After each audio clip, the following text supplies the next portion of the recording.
Welcome back to the Michigan Football Network. Now, it has been a long while.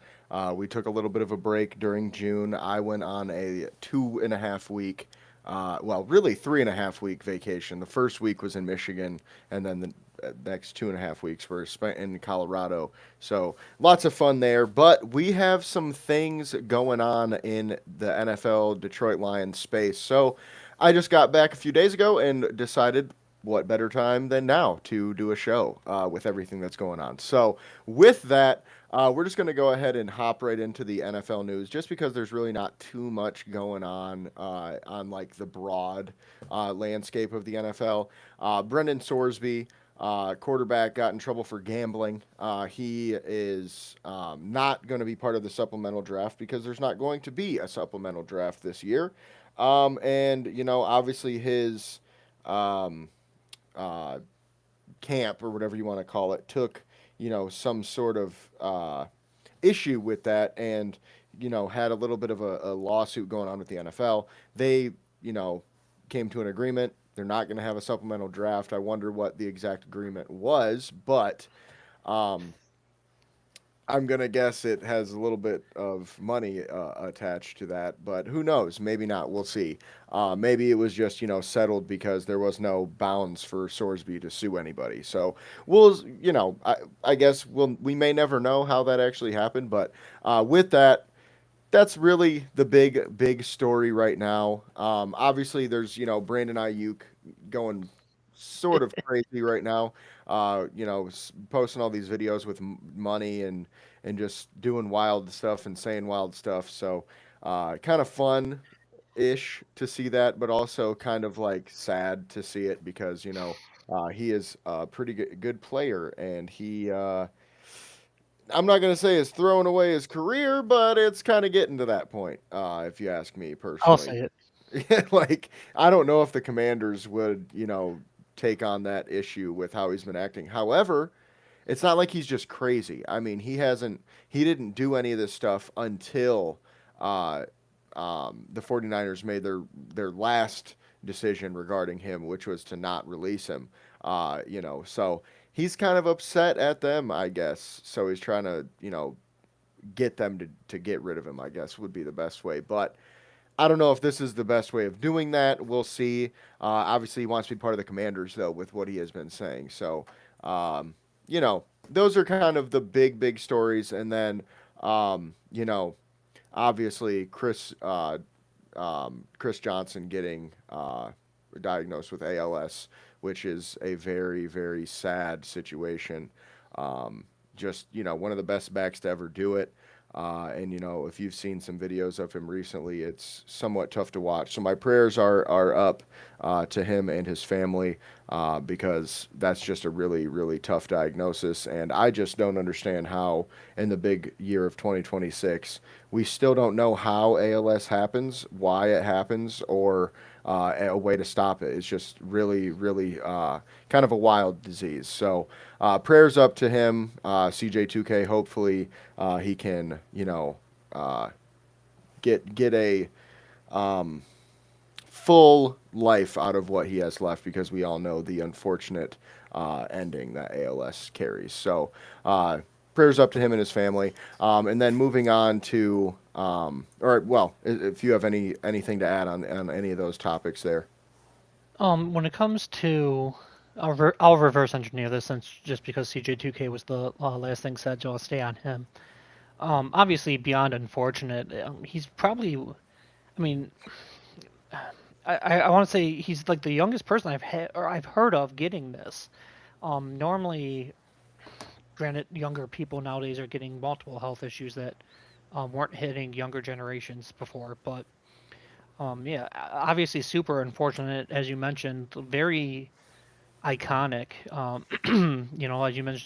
As you mentioned, CJ2K, his 4.24 40-yard dash was the record for a long time. Obviously, it's been broken, but it withstood the test of time for a long time. And yeah, it's just sad, man. There's no other way around that. And then in a less sad, but as you mentioned, still kind of sad. Ayuk is, in my opinion, throwing his career away just because receivers have always been that little bit of a diva, and I can say that because A, it's true, and B, I was a receiver. But he's and as you mentioned, it wasn't a long history of this. He's clearly trying to do something to get out of town, but with his, I'll just say antics, I don't know if Washington would even want him. Like he's doing, um, I'll just say kind of weird and dramatic stuff to try to get moved from his current team, but I don't feel like he's making himself look in a good light for the other teams that might want him. Because he is a good player, but he's not, like T.O. or some of the guys in the past that had some kind of behavior drama problems, but they were like elite talents. He's good, but I mean, you're not that good, man. Like, at least for this kind of stuff, in my opinion. Yeah, And then, I've heard this saying a lot of times where it's like your leash is as long as your talent. So, yes, that's kind of how these things operate, unfortunately, as, we've seen people get away with worse things just because they were really good. But correct. it's a good point. I mean, these teams are not really going to deal with this stuff if you're not, top tier. Yeah, I'm like Dio and Moss had behavior issues and whatnot. But there's Tio and Moss. I mean, no offense to Ayuk, like I said, he is a good receiver, but he's not Tio or Moss. So, just I'd be careful, man. I mean, worst case scenario, just wait out your contract or whatever. But I mean, it's his career and his contract to do with however he wants to get out of it, I guess. And then what was the other topic I wanted to touch on here? Sorsby? Mention. Yes, Sorsby. That is a touchy subject for me just because I understand league wise why they're doing what they're doing and whatnot, keeping them out of the supplemental draft, and why they're treating the gambling as a serious issue just because it affects the integrity of the game. He's bet on games that he was playing in. This isn't like a JMO situation where you bet on college, but he was already a pro, blah, blah, blah. He was betting in games and then, I don't want to say throwing them, but, potentially directly affecting his own outcome. And who knows Well, how. I will say with that, his stuff was like most. I mean, there was some stuff where he was betting on games he was playing in, but there was a lot of them that it was like he was betting on a game he was playing like on the team, but he didn't play. So like I think that's part of the reason why some people were like, "Oh, we should kind of let him get off a little bit," because like I think it was John Mateer was the quarterback prior to him that was getting in some trouble, but it was like he was betting on games when he was a redshirt freshman or something like that. So it didn't really Okay, cause I too do much think that is issue. a little bit of difference. Yeah. But I understand why it's taken seriously and whatnot, but it also strikes a nerve with me a little bit because then, if that is treated so harshly, I'm not going to go down the list of things I just have in the top of my head, but there's other players around the league that have done far worse stuff that have suited up on Sundays, and I'll just say Tariq Hill for example, and I know it doesn't affect the quote unquote integrity of the game because it's off the field stuff, but when you're representing your company, you're representing your brand, it still affects that team and the league that allows him to play. So I do find it interesting that you can't gamble. And even if you did gamble on the league, we saw some of the other guys, not JMO, but people that got suspended in that same time span face a whole like year ban and whatnot, and other guys that deal with I'll just say legal issues off the field, um, sometimes don't face any discipline whatsoever, or a very light one. So I feel like the league itself needs to crack down on everything, not just the gambling. But I do understand from a business perspective, the one that affects the actual gameplay and then the one that just affects your image. Yeah, and I agree with you there. I will say too, I think the NFL and all these pro sports in general, they need to get away from gambling as a whole. We see way too many ads for gambling, way too many like sponsorships on basketball courts or sidelines at the NFL. Just it's like okay, look. we get it. It's a business. It's about money. But I don't. It just doesn't seem right that a team can make money from betting. I mean, they're not literally betting, but they're making money Yeah, the from the sponsor money. bets. Yeah.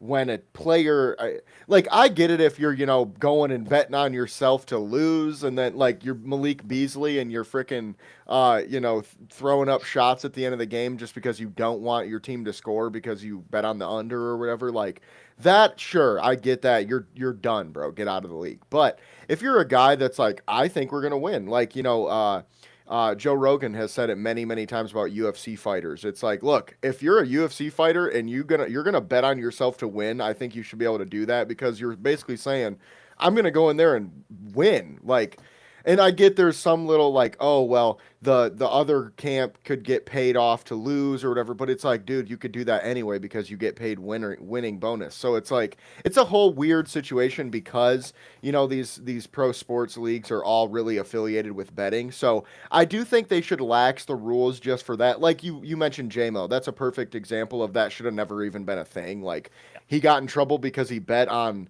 it was basketball, I think it was college basketball or Yeah. something like Bama that. basketball. Yeah, and he bet on college basketball as an NFL player, and because he was in a hotel room that was provided by the NFL, he Yep. was in trouble. Like On that's team idiotic. property or whatever. Yeah. It's like, dude, what are we doing here realistically? Like that is insane. Like I said, I get it if a player's betting against their team or whatever, even if they're betting on for their own team, but like if you're a guy that's like, look, man, I'm gonna bet I'm an NFL player. Like let's just give this scenario. I'm the bottom of the roster, I'm a practice squad guy. And I just pay attention to football and I'm like, look, I want to make some extra money. I'm gonna go bet, a grand on the Seahawks to win the Super Bowl or whatever, you know what I mean? I think that should be allowed. You have nothing to do with that. It's not like you're hearing through the grapevine who's going to win because that's not how football works. Like we allow Or is it? insider trading, but we can't allow that right. Right. But it's like we allow these politicians to literally make laws and then make money off of the law being changed, but an NFL player can't bet on a different team. Like that's just it just seems odd to me. But anyway, the whole Sorsby thing, we'll see how that sorts itself out in the coming months or whatever weeks. He is eligible in 2027, so he'll, I'm sure, be a part of that. And it's one of those things too where I think, maybe if he was a little bit more talented, maybe they would want him in the supplemental draft. But I just think it's one of those things they said, let's just hold off on that. Um, but with that being said, speaking of some other scandals or issues, Terrion Arnold for the Detroit Lions, as we all know, has been going through this whole issue. He was cut by the Lions officially, which is not a great thing for the Lions because right as of right now, they have to eat that money unless he gets, officially put in jail for quite a long time. They're going to have to eat the money because they cut him early in some ways, if that makes sense, before the thing actually happened. So we're going to have to see how that plays out with his contract and things like that. There are rumors that he has been contacted by 3 to 4 other teams already, and his agent seems to believe, and his lawyer, I should say, seems to believe that he'll be on one of those teams in the next 30 days. So I will say, look, and before we get into everything that happened, if Terrion Arnold ends up playing in the NFL this season, I think cutting him was a bad decision. Just simply because of where the Lions are currently with their roster construction. It's not like we can just afford to lose our second corner. I know we got Rock Sin and other guys waiting in the wings, but we know this is already kind of a weak position. So that's kind of my thoughts on it so far into this. But what are your thoughts on releasing him? I get it, but I personally would have let this play out. Like, obviously, if he gets charged, not only do you cut him, but then you can cut him for cause and probably get some money back and stuff. But if he is proven innocent, which I will say I did not look that far into the case, but in those parts I did look into, I don't think he's innocent. But if he is proven innocent, then we basically cut him for no reason. And um, like I said, a big if, but once again, just wait until it plays out. But I do also know this whole off season and almost to a comedic level, the Lions have been preaching like no distractions, no gimmicks, no nothing. When they posted their schedule, it was just Dan Campbell putting it to pinning it to I almost said a whiteboard, but um, oh whatever, you guys know what I mean. But like it was the most bland, basic video, and it's just like oh, just business as usual. Nothing flashy, no fancy gimmicks. So like I understand this is somewhat of a distraction, and if you do wait to play it out, it could linger, I'm guessing, in the locker room. But if you just cut him now, it doesn't really matter what happens at this point because he's no longer a Lion. So it's just moving on and cutting ties early.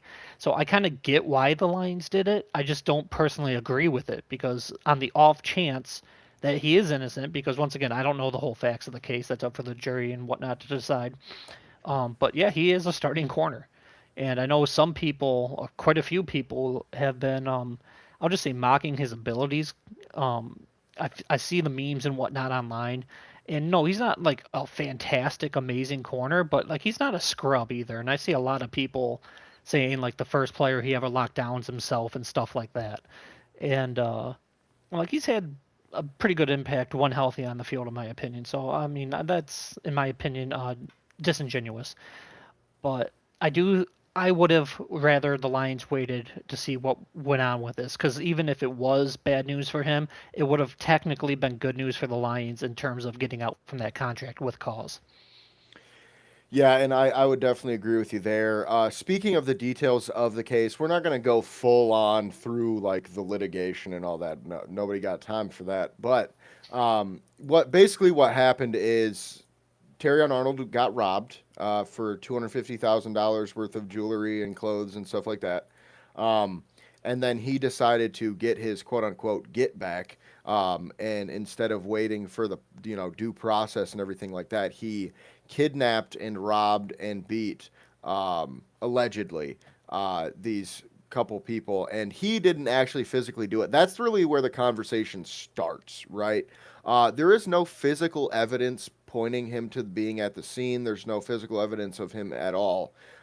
Really, what they're relying on is, the co-defendants basically turning him in or turning him over, I should say. And then, the text messages or whatever, which,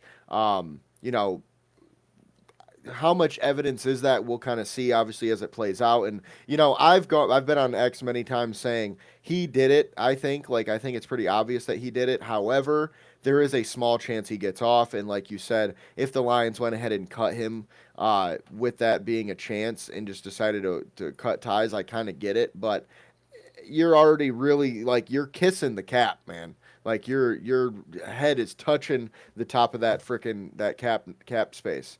So if that's the case, like you have to figure out a way to get off this money if he becomes somehow innocent, which I don't know if there really is one. But with that, basically the idea is that Arnold was like the mastermind of the whole, situation that happened.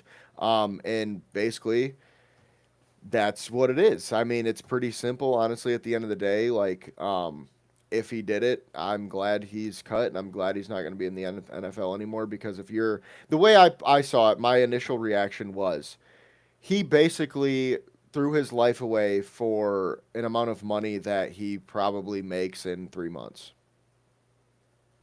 Oh, I bet. If I ran the numbers, which I might do just for my own amusement later, that might even be a per game check. I Yeah, mean, a quarter mil. I don't know what he yeah. was making. I I mean, mean, he I was know a he was first making round a pick. couple million a year because he was a first round pick, but he was back end, so it was probably like 7 or 8 million a year or something along those lines. Um, But I yeah, he mean, made base salary 1.2 million last year. okay, So, but 20%, and yeah, you're gonna get a next check too. Whatever. It's yeah, it's just a stupid, stupid, stupid yeah. situation at the end of the day, and Yep. it was a very bad choice on his part, and he, if he did it, he's getting what he deserved. And we'll just have to, see how it plays out. But with that, um, there are some ways the Lions could potentially replace him. Obviously, it's not going to be, you know, you're not going out and getting yourself like I don't want to say Terrion Arnold is a top tier talent or anything like that because he's not, but he's a solid number two corner, and I don't really think there's that available right now in free agency. So just a couple names, free agent wise, and then we'll talk about trades in a minute. But a few names that I've been, or I've seen is Marshawn Lattimore, Trayvon Diggs, Kenny Moore, Tre'Davious White, and Rasul Douglas. All of those guys, I think, are pretty solid players. Rasul Douglas is a guy that I wanted at the trade deadline, so I would not be mad at that at all. But obviously, there, is a pattern with these guys. They're older. Their better days are behind them. Trayvon Diggs is the only guy on this list that's under, I think, 30. And we know how he is. I mean, he played for the Packers last year and didn't play for the Packers. So you never know what you're going to get with him. I mean, he led the league in interceptions like 2 years ago, but again, I'm not really going to rely on him to be my number two corner on a Super Bowl team, especially with how we play defense. We're more of a man cover team, which I'm not saying he's horrible at it, but I just don't think that's his strength. And then Marshawn Lattimore is the one that intrigues me the most. I'm not going to lie to you. I think an outside corner of his stature, played in New Orleans, obviously has some familiarity with Dan Campbell and those type of guys. So I think Marshawn Lattimore makes the most sense if we're talking pure free agents. But we'll kind of see how that goes. There's also some trades candidates that we'll talk about in a little bit. But I'm not. It's nothing too sexy, man. That's the problem. It's nothing like we're gonna go trade a freaking second round pick for Denzel Ward. Like that's probably not gonna happen. That So was a name I was going to bring up. which I mean, Not in, it's a valid point. It's just we can't really do it money wise, and then also correct. I just don't think Brad is going to go ahead and say yes. We're going to go throw a second round pick at this and hope that it works. I mean, we saw how that worked out with Carlton Davis. Like he walked in free agency, so I was about to say, can we go get him back? I wish we never let him leave, honestly. Like, I like DJ Reed, but to be honest with you, I don't love him. Like, I feel like he Yeah. has been very inconsistent for us, and he is definitely not a number one corner, which he's going to have to be next year. Because that's the thing. We were all hoping Arnold would take that next step this year, but obviously it's not going to happen on Detroit. Well, speaking of New England corners, because that's where um, just based on his name. Davis? Davis, Carlton Davis. That's where he is. That is where Vildor is right now. So maybe we can go get Vildor back, even though I know I'm going to get hit by tomatoes through this webcam. I'll give a second round pick for Kendall Vildor, that's Oh for God, I sure. did not say a second. I'm Sign thinking a me up, six brother. at most, but he knows the system and blah blah blah. Because I do think he was a little bit underappreciated by fans. Don't get me wrong, he's not that great, but he was also like CB6 forced into starting duty because of all of our injuries. So hmm I I think always he's. thought. Go ahead. Sorry. I just think he's super cheap because I think you can get him for a six or a seventh, if he even makes the roster, and he knows the defense already, at least for the most part. Obviously, I know we've changed DCs, but the defense wasn't astronomically different under Shepard. I think Vildor gets hated because of that one play against San Francisco that the ball knocked off his face mask Who and caught that? Brandon Ayuk. Hey, it's full um, circle. right. But yeah, I feel like Vildor was underrated, honestly. I think he was actually a pretty good corner for us. But with that, the few trade names that I have sitting here, we have Riley Moss from Denver, which I think could be a really good get. He's only 26 years old, and he is definitely more of an outside bump and run type of corner, which, we could probably get him for a fifth round pick. So it's not like you're giving up too much to go get him either. You also have Renardo Green from San Francisco. He's a younger guy. He was a second round pick in the same draft as Terrion Arnold. And he's played pretty well for San Francisco. However, they have committed a decent amount of money and a decent amount of assets to the cornerback room over there. So I think he could be had for, a fifth or a sixth round pick too. And I would rather have him, honestly, because he's younger, he's more cost controlled, because Riley Moss is on his last year of his deal. So he's a guy that we would have to extend. And he's not going to get 20 million a year or anything, but I mean, he's going to get a decent amount of money. So we don't really want to trade for somebody. We're going to have to then turn around and extend immediately, unless you're giving up, six round capital, I guess. Um, However, if we can help it, we'd prefer not to. And then we have Deonte Banks from the New York Giants, who's another young corner. He is going to need to be re signed, but again, fifth, sixth round pick, I think you could get him. He's been a little more up and down, in New York, hasn't really caught on there yet. So he's a guy that, I wouldn't be super ecstatic about, but I would be okay with it as, just a rotational guy to see if he can become a starter. And then Christian Fulton from the Chiefs is my last trade candidate here. Realistic trade candidate, at least. There's a few other guys, that we can talk about, but I mean, there's another corner in I said New Orleans, New England, Christian Gonzalez that I'd trade a first round pick for, but we know that ain't happening. But with that, like I said, it's going to be more lower level guys, not true starters, and we're not going to give up very much for them. So we're just going to have to see how this works. And obviously, we still have Rock Ya-Sin and Keith Abney in house that could potentially step up. Because I mean, Rock Ya-Sin played really well for us last year, so I wouldn't be that surprised if Brad just decides, look, let's go grab a body in free agency like a Marshawn Lattimore and roll the dice and see if Rock Ya-Sin or him can get it done on the outside.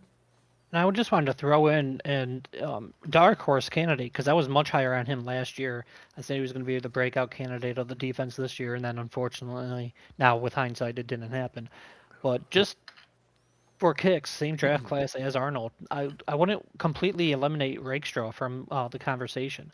I know he hasn't proven durable in the least and all that, but I have heard reports this offseason that he has put on um, I can't remember if it was 10 or 15, but I would say a decent amount of muscle trying to build up his durability and whatnot.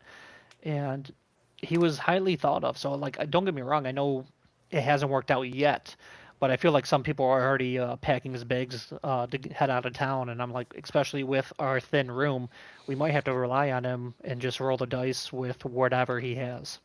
Yeah, and as a former second round pick, you'd hope he can kind of get back to that talent level if he can stay healthy. Which, speaking of the DB room, it's kind of scary how the Lions' defensive back room genuinely went from one of the strengths to the weakness of the entire team. Because even our offensive line, like our offensive line was not that great last year, but we did a decent amount to, rebuild that this offseason. Um, and a lot of people going into this season would have probably said that was our weakest link still. Maybe that or defensive line, depending on how you feel about the second round edge rusher we took.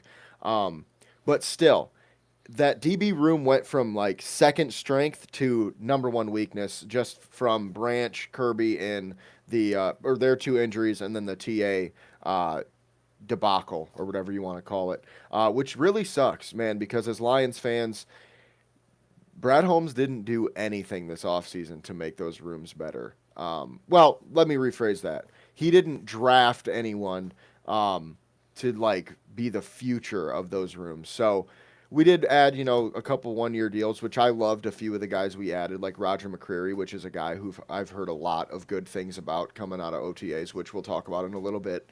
Um, but they're all on 1 year deals, and if they play well, you gotta give them new money, and that's the problem where we're at. Is we're gonna be with how many deals we have to give out. We're gonna keep having that situation where this guy played really well. Oh, can't pay him, so we got to replace him with something cheaper, and it's just going to be a revolving door. And I hope the revolving door is not at our cornerback too, personally.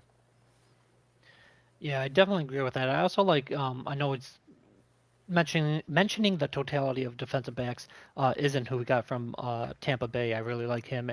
But as you mentioned, he is on a 1 year contract too. So I guess if they play really well and we lose them after a one and done season, maybe we can get a comp pick or something for him. But as you mentioned, it will constantly be a revolving door. But I feel like if we did kind of addressed the defensive backs a little more, which I did want. But then we still be having the, hey, we still need a D end now because we took a corner or something instead of the D end, or how are we going to replace Decker if we took a corner or safety in round one, stuff like that. So unfortunately, you just can't fill every hole in the off season. And I did read, while trying to look up just overall league news. I shouldn't even mention this, but I started, so I will. One article said that there was a chance that Kirby Joseph and Branch start week one, but I think that's full of crap. So I think There's a that's 100%. chance that I will be a billionaire when we get off this Yeah, podcast, but as exactly. It well. was by Yahoo too, or Yahoo Sports. So I'm just Yeah, that like, figures. as someone who lives not in downtown Detroit, but not too far away, I haven't heard a single damn peep about any of those guys, let alone some kind of miracle progress on both. So I don't know if what they're trying to sell for their clickbaits, but I'm like, I mean, don't get me wrong, I'd love it, but this is the first I'm hearing of it. So yeah, Kirby maybe just because he did take all last year off, but Branch is missing like McNeil did last year. He's missing at least Yeah. the first 6-7 games, in my opinion. Yeah, I definitely would agree with you there. And then before we move on to OTAs, there have been some rumors, which by that I mean there was one article that sparked this conversation that sparked more articles that made people believe this is actually a thing that's going to happen. But the Lions, rumors they're going to trade Sam Laporta. Laporta, Now, yeah, I don't think this is going to happen. However, some people might hate me for this, but we've talked on this podcast about trading everybody besides Dan Campbell pretty much. Jahmyr Gibbs has come up in the conversation many times, and obviously we wouldn't do it, but there's a conversation to be had, I think, about every player if you get the right value. Now, if, the Patriots knocked on our door and offered Christian Gonzalez for Sam Laporta straight up, I might take that. Yeah, I think I'm easily. going to take that. And they're not going to do that though, but if that's kind of the situation we're in, coming off a back injury, that's a elite player at a position we need. I think you do that simply because look, tight end is a great position in football, and as a football coach, I love like my favorite players on the entire field, and you can ask any player that I've coached before, are the guys who can do more than one thing well because they make your life so much easier. And linebackers, tight ends, those are those kind of players that they have multiple different jobs, so it makes them very valuable. However, there are a lot of guys that can do that position well. So I do think it makes, a guy like Sam Laporta a little less valuable to a team like the Lions where there's only one ball to go around. JMO needs touches, Amon-Ra needs touches, Jahmyr needs touches. I would be okay with trading Laporta for a number one corner and then going and getting a tight end from, like Hunter Henry from the Patriots is a good example. An older guy that can still do it, but you know, isn't elite. Hunter Henry and Gonzalez sounds good.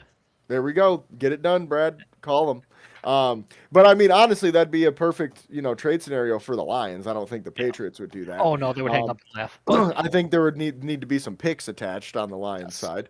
But with that, I do think that, like I said, there's a conversation to be had. But unless it's a perfect deal, I'm not just getting rid of Laporta. And I mean, the other part of this too is we only have so much money to pay everybody. So I mean, if you can get rid of a guy who's on a rookie or on the last year of a rookie deal for a guy who's on a rookie deal for a couple more seasons, it's probably a good idea, as long as the talent's comparable. So.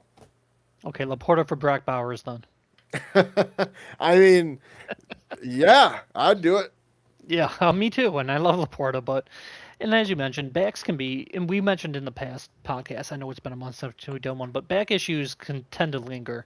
So don't get me wrong, I absolutely love Laporta. All the things I've heard about him this offseason is he's going to be ready to go week one. They say nothing's lingering yet, but backs can flare back, kind of like hamstrings. They can flare back up. It's not, done for good. We've seen this with Vaitai and Onzarike and some countless other players that the Lions have had over the years. And kind of just going back to what you said, because I don't think we're going to trade him. I don't think he's on the block. But I said this for literally any player, including Hutch. Everyone's got a price. If you're willing to pay me, 3, 4 first round picks, go ahead. I'll give you Hutch for 4 first round picks, no problem.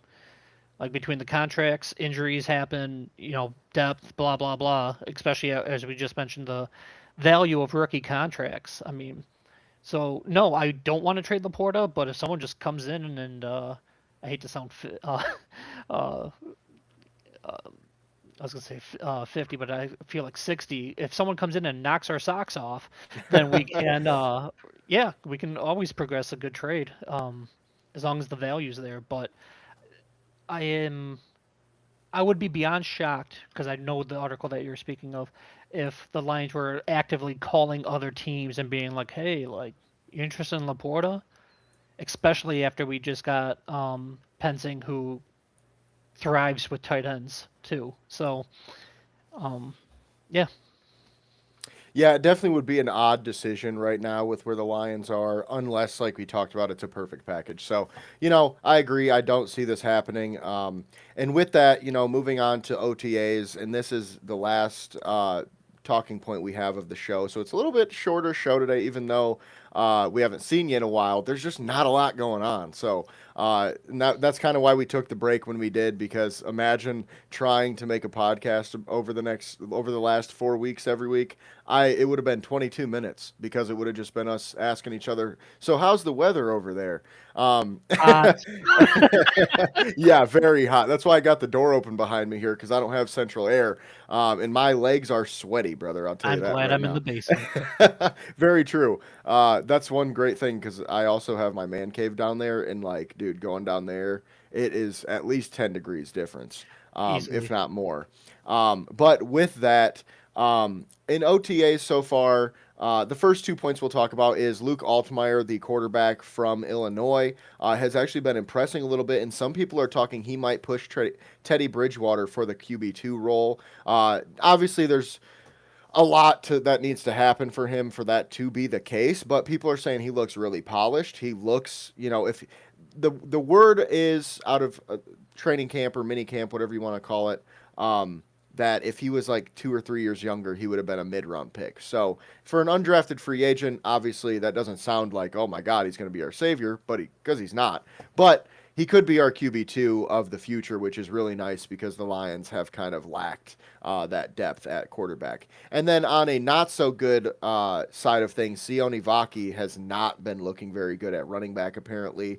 Some comments from Dan Campbell kind of, I don't want to say he seemed irritated, but he seemed a little like, are we going to get this or what? You know what I mean? Like, he basically was like, look, he hasn't had enough reps. He's been hurt a lot the last few years. He's great at special teams, but we're going to have to figure out what he's going to do for us elsewhere, basically.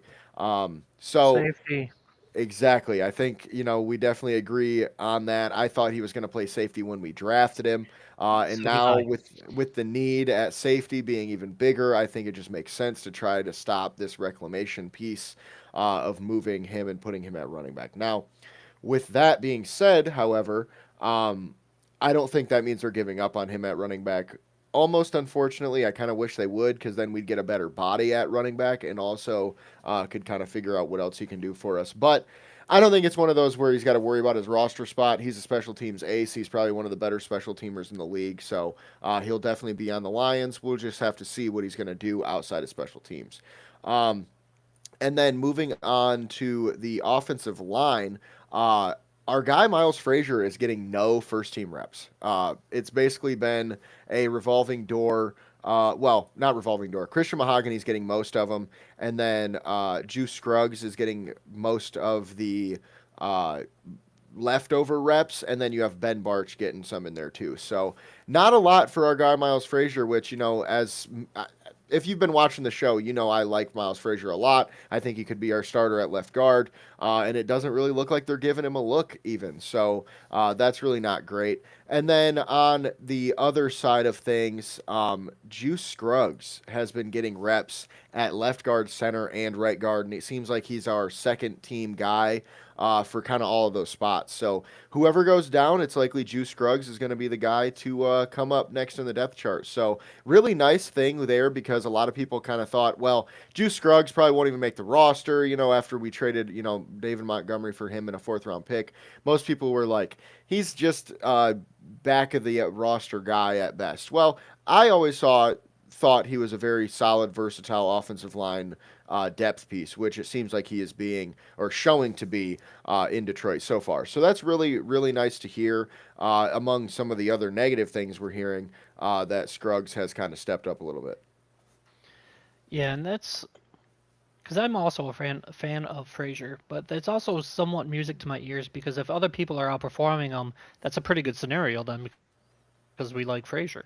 Hmm. Also, Frazier in college, at least at LSU, did have starts at left and right tackle, so maybe he can also move over to tackle if Mahogany, Scruggs, and Barch are making the progress slash the order of the depth chart currently on the inside. Um, we can just slide Frazier outside because just like Scruggs, Frazier has a lot of versatility that he can go with. And then as we you wrapped up pretty well, but when we drafted Vaki, I did see him as a safety. So I know he played both ways, kind of like Jabril Peppers for Michigan. He was a safety running back hybrid, but Peppers plays safety in the NFL. So I kind of was thinking he would go that route. And with our, I would say depth at running back, even without Mahogany, because we have Gibbs, Panchenko, and I'm a big fan of Sailors. If you watch the show, you know, as a running back three. I'm like, we don't really have a spot. Even if Vaki was kind of producing for him to see field time as a running back, and we desperately need a safety.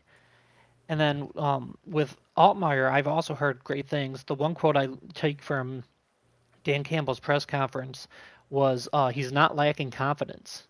So it's nice to see an undrafted rookie come in here, have the confidence in himself still, not get down on himself and whatnot, and show us what he's got. Obviously, it's super early in the process, but I do see a path that he could absolutely be our QB2 this year, just because as much as I love Teddy Bridgewater, I mean, he's retired, what, 3 times and come back, and, so it's kind of a wishy-washy situation there. So as long as he can just hold his own, um, I think the job is his. But he also gives me a lot more entertainment value coming up with this preseason because obviously the Lions normally don't play their starters at all, but Campbell said he might sprinkle guys in this year, so we'll see about that.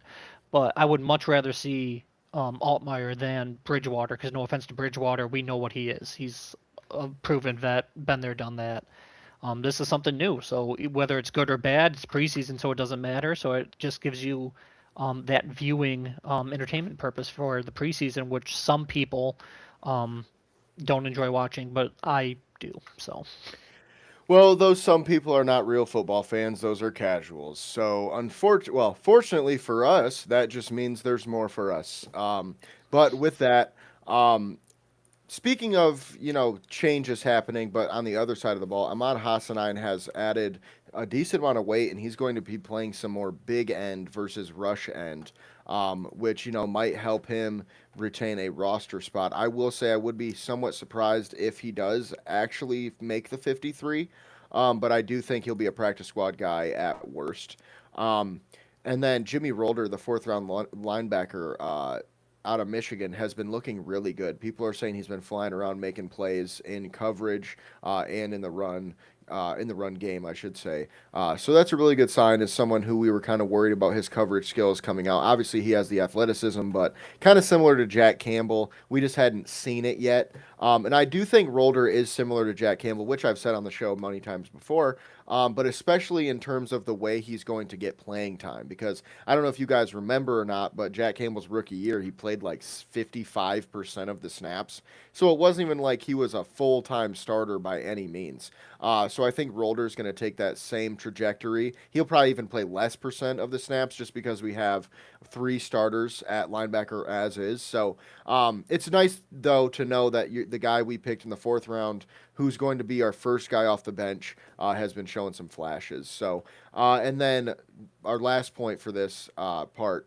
Tesla has been taking a next step. It seems like he's put it all together. He's been described as very smooth. His routes look really nice, just confidence, everything. It seems like he's definitely going to take that next step. So our wide receiver room could be really, really, really good next year.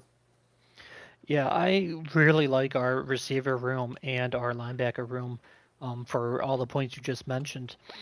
I also heard to touch on before I get back into those guys. JMO is taking the steps to go from good to elite, which I find a little scary just because I consider him elite already.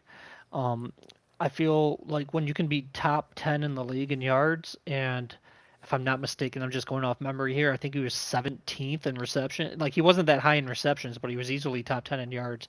Obviously, you um, maximize the value of your limited targets, and that's what you have to do in this offense. Just because, as we mentioned when we were talking about Laporta, we have so many mouths to feed, which is a great problem to have.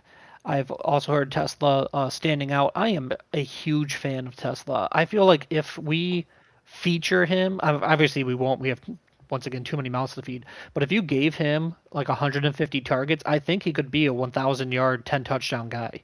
Like, he already had 6 touchdowns last year on 16 receptions.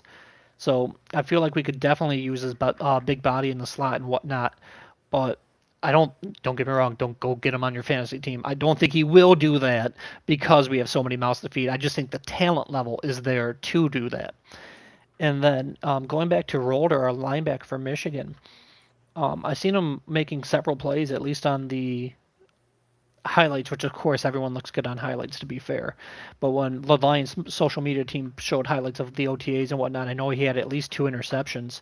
So that goes to his pass coverage skills. Obviously, we know he can stop the run. That was his bread and butter at Michigan. And as you mentioned, we kind of have 3 established linebackers already between Campbell, um, Malcolm Rodriguez, and Barnes. So he will be that linebacker 4. And Calvin Shepard mentioned this offseason a lot more about the nickel position and valuing the nickel. So we might be in that 4-2-5 even more often. So as you mentioned, I don't know what percentage of plays Rolder's even going to play. I don't know what percentage of plays we'll even have 3 linebackers on the field. But it's once again a good problem to have. It's a physical sport. We deal with injuries all the time. So kind of wrapping everything together between the Lions offense still being elite. We mentioned they've kind of fixed, at least on paper, because we'll wait to see how they gel. We fixed the O-line on paper in this offseason with Mays and Miller. We still have Gibbs. Laporta's coming back healthy. We just mentioned the receivers being great. Goff's been one of, if not the most consistent quarterback in football over the last 3 years. We added that DN finally on the other side of Hutch with Moore. We just talked about the linebackers. So really the only weakness on the entire roster, in my opinion, is defensive backs. And as we talked about before, unfortunately, that's quite a big hole. So obviously, that's only, I shouldn't say only, but that's 4 to 5 depending on the nickel out of 22. But that is a big maybe. So with the defensive back room aside, I really like what this team looks like on paper. So I'm really looking forward to the season, more so than just any other football season that I would already look forward to. Which, speaking of defensive backs, in a more positive sense, Roger McCreary, who I mentioned a little bit earlier, has been looking really, really good, especially in the nickel position, which you just talked about a little bit. Um, I am really high on McCreary. I really wanted him in free agency, which we talked about a handful of times on the show, and we ended up picking him up. Which obviously, if 1 year deal isn't ideal, but it made it to where we could get him for a little bit cheaper. So I do expect him to do some pretty good things for us this year on defense. And then Chuck Clark, also some good news coming out of camp about him with his leadership abilities and things like that. Calvin Shepard did, I don't want to say called him out, but he sort of called him out like, hey, we got to see if he can still do it physically, to a high level. However, he has clearly shown his leadership abilities and charisma and things like that. So Chuck Clark, obviously, some positive things there. And then to wrap this up, Peyton Turner, the free agent defensive end that we signed, has been looking pretty good, and he's been getting a lot of reps. So we're going to have to see how it plays out, but he could end up being a pretty solid defensive end rotation piece for us. A former first round pick. He's still got some talent. He's still, I think 27 years old. So not, burnt out and old by this point by any means. So that's always good. And then Miles Kitselman, the undrafted free agent tight end that we picked up, has actually looked really good to the point where he might be our tight end 3 over Brock Wright because with Laporta and oh my gosh, I'm spacing. Guy from the Conklin. Jets. Yeah, Yeah. With Laporta and Conklin both kind of missing camp here and there, obviously Laporta with his back injury, Kitzelman's been able to pick up some of those reps, and he has been showing some pretty good things for us, especially run blocking. That was kind of what he came in. We all knew he was going to be good at it, but he's really showed that he can kind of hold his own. So that'll be a good sign if we can get a undrafted free agent tight end to be our number 3 tight end. And hopefully that's not a bad sign against Brock Wright. I assume it's not, just because he's a solid player, but he's nothing special necessarily. So correct. I'm like, I don't want to crap on the guy, but I'm not going to put him on a pedestal either. We know what he is. I don't think he's just going to randomly break out. But we could potentially improve on. yeah, definitely. And he's one of those guys that, like, look, if we can get Miles Kitselman to even be almost as good as him, I would get rid of him just to save the money because he's Yeah, making like $4 million or something like that, which we have seen could end up being 3 players for the Lions if we do it correctly. So, but with that, that is all we have for today's show. As always, if you're looking for some new gear, some new jerseys, some new hats, whatever the case, check out Fanatics. The link is in the description. They've always got some good sales going on and good deals on some good merch. And if you want to do your own, NFL GM simulation as Madden is ramping up, we got another month or so before that drops. So if you're really itching to do some GM simming, link is in the description. Sticktothemodel.com. Check them out. Really cool way to kind of see how the real cap space would be and things like that. Because, sometimes Madden is off on those kind of things. So, with that, we appreciate you guys for joining us. As always, you can find me at JSoSweet. You can find James at Gullet _James. You can find us both at MIFB Network and MichiganFootballNetwork.com. And with that, I hope you guys have a happy and safe 4th of July. Happy birthday to America. It's 250th, which, I'm not going to necessarily say I'm super patriotic or anything, but, kind of does mean something, I think, So go out and have fun. Enjoy yourself. Stay safe. And hopefully everyone comes back with all their extremities. Because we know how that can go sometimes. So, with that, we appreciate you guys for watching, and we will see you on the next one.